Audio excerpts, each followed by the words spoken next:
I am your host, Sir Chad Everett Brochures. Today's episode is on soul satisfaction. Yeah, I, you can scour the internet, you can go anywhere you want. When you look at what's out there online, and what I've become more and more aware of is how we're getting pieces of a puzzle, and then it's kind of up to us to put things together. So, but we don't always get the pieces of the puzzle.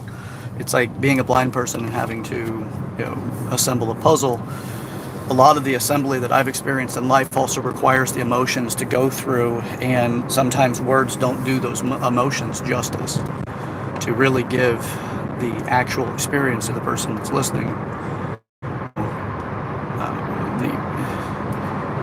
Even from my own experience in the soul journey, and when I speak about the soul journey, I mean the deepest depth of satisfaction and sense of accomplishment that creates this feeling of enrichment in our life.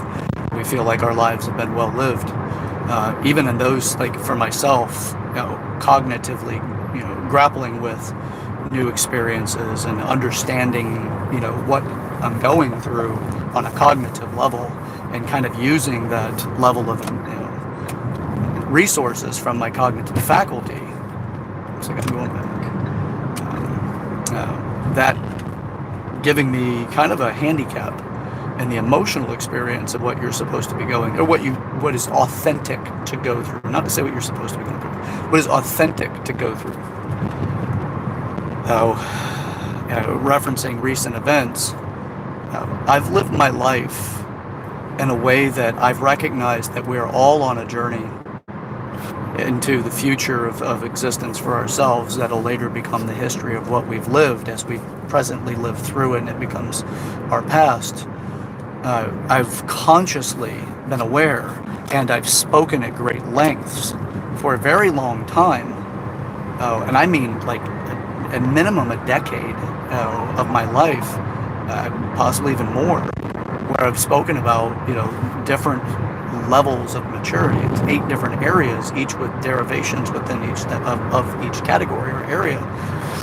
And I've spoken at such great lengths about that. And I've always, and my preference of existence, my preference to exist with other people, to be present to them, is to understand that some people are not at the same level of maturity where I may have more development in, and others may have more development in certain areas that I don't. And I've lived in that conscious awareness for a long time. That'd be my cognitive capacity. But I also have become present to the idea, the awareness that I've intellectually muscled and kind of bullied my emotional self into complacency, or into sometimes silence, non-exposure or reduction of exposure, because I've intellectualized my way out of that depth of emotion.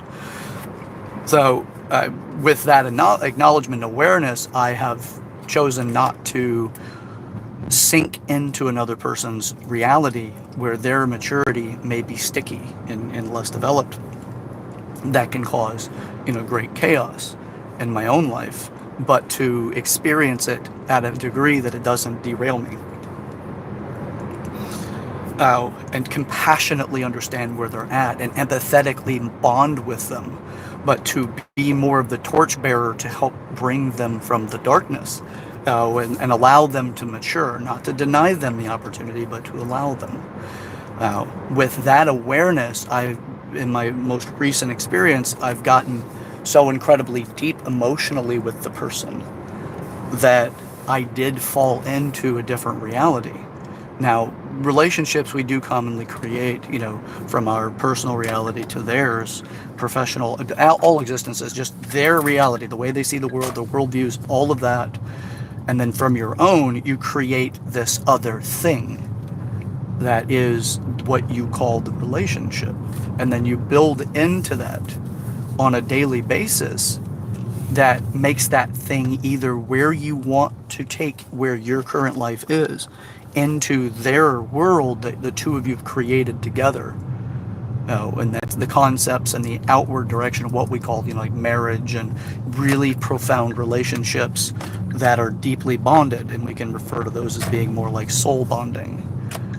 Now, I went into that world with my previous partner, and I brought me into it, and I mean the reality of me, the total of me.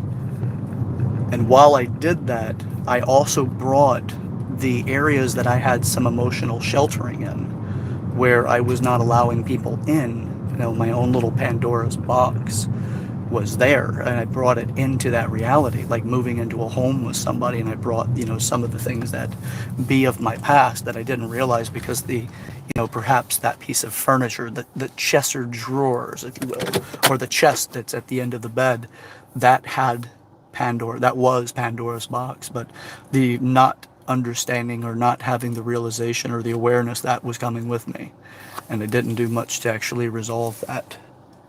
So, and it was opened. It was opened the day of the realization the relationship no longer existed.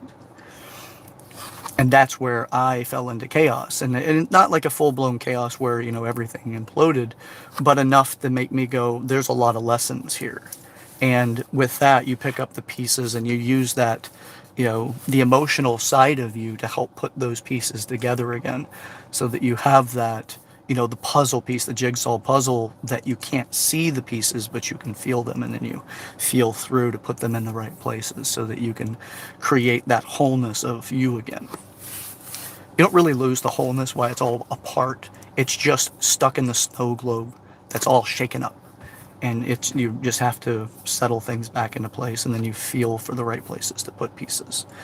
So I choose, and as I've mentioned in previous videos, I choose not to actually make that a thing, like where I've enlarged Pandora's box or create a bigger creature of that thing. Chosen not to do that. So, and I won't. I owe that. I owe that to the future. I owe it to my present. I owe it to those that are seeking, and I owe it to my legacy. And my legacy isn't really mine. I mean, obviously, yes, it's my legacy by title, but I live into a legacy that's just to make a greater impact on the world in a way that we become more structured and more mature, so that we can coexist regardless of our visual or our viewpoints of the world. So, but to have soul satisfaction is you have to understand what journey you're on.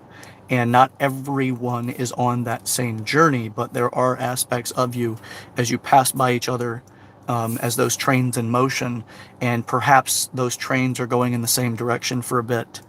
And, it's traveling at speeds that perhaps encourage each other to travel a little bit faster, or perhaps encourage each other to slow down for the curves, where you have a little bit better or safer journey over time. The thing about that is that inertia has emotion, and as you're going at a specific speed, you kind of want to understand what it's like to go a little bit faster, with the hesitation and fear that what happens when you go faster is to slow yourself down. So it's this cocktail of emotion that happens at the same time. So, and then the curves kind of give you as you're going into the curve as a train, and with whomever this person may be or the partner that you have at this time, they also give you the reassurance as they pull back a little bit for safety, or you do for them, and it creates another degree of bonding, because now there's the I care that you're safe as you care that I'm safe. But I like the fact that you're willing to go all out, and that's exciting me. So I feel excitement in our relationship because you're willing to live beyond what I have, beyond the barriers and borders that I have, and I can see in me what you've accomplished, and I want to feel that for myself. Can you guide me? And it creates a deeper, stronger bond over time. So, which is overall, it's one of the most enriching experiences that you can have when that happens with another person, regardless of that relationship status, whether it's your child, it's your partner, romantic, or whatever.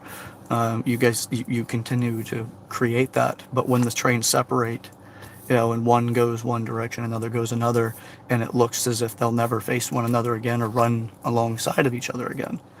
It creates like a sensation of dependency that's lost. And then you have to snow globe it, put it all back together, and move into the future. The trains may or may not ever meet again.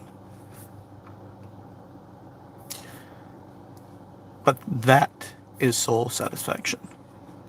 That's a piece of it. Other pieces are the other areas of maturity.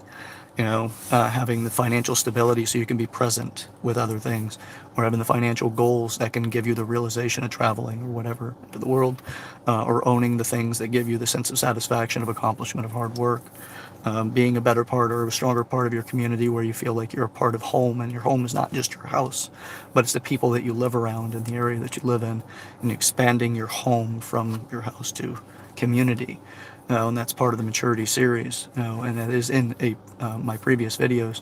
If you look up on in the growing, or if you look up in the library of growing up in the wilds of suburbia, you'll see the 8 different areas of maturity that I speak about, and it'll give you a deeper insight on what I mean by this at the moment. So if you haven't watched those, go back, watch them, like them, share them with people in your life. They're great conversation starters, or if anything else, giving you framing tools to be able to do more or do something with it, and maybe get you out of a sticky situation where you feel stuck or at the slump of the roller coaster.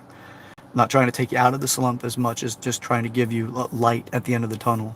I don't want anyone to miss lessons, and if you get pulled out of the slump prematurely, you may not get the full impact of the lesson that's being brought to you because of your life decisions, choices, and actions. So, for the soul satisfaction episode, I'm going to go ahead and close it now.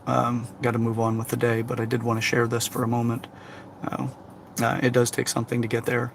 This is not the easiest path. Actually, it's probably one of the most challenging things you'll ever do, but it is one of the most rewarding things that I've ever experienced, and I hope that I can share that with you as you experience it in the process. So, again, this is Sir Chad Everett Broshears. I am the host of Growing Up in the Wilds of Suburbia. Living a life that is really enriched and full is not always easy. It's often hard. It's challenging. But stick with it. It's well worth it. And stick with me. All right, until next time, we'll catch you on the next one, okay? Remember, live loud, live proud, and live authentic. See you next time.